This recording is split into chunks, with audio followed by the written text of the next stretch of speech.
faa'iidooyinka laga helo ku qubaysiga biyaha qabow. Ku xirnow janaalka Daadii, subscribe saar oo ku soo biir.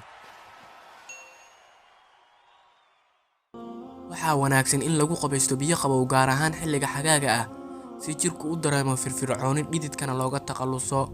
Laakiin dadka qaar waxa aanay ogeyn in caadadani ay leedahay faa'iidooyin fara badan. Waxaana ka mid ah in miisaanka saa'idka ah lagu dhimo, xaaladda nafsi ahaaneed ee qofkuna ay ku hagaagto.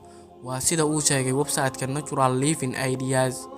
Faa'iidooyinka laga helo ku qubaysashada biyaha qabow waxaa ka mid ah: 1. In biyo qabow lagu qubaysto waxay ku dareensiisaa nashaad iyo firfircooni, baraarugana wuu kugu kordhaa.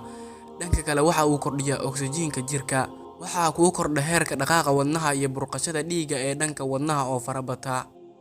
2. Sidaas oo kale biyaha qabow waxa uu kaalin ka qaataa in laga takhaluso welwelka, daalka waqtiga dheer ee keena madax xanuunka iyo kala taadsanaanta qofka. 3.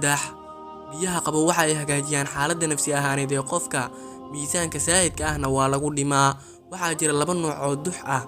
Mid buuni ah waa nooca uu jirku u baahan yahay ee tamarta laga dhaliyo, iyo baruurta cad waana nooca dadka badankood ay jeclaystaan inay iska dhimaan.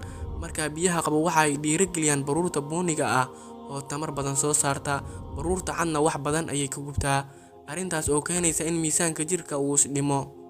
4.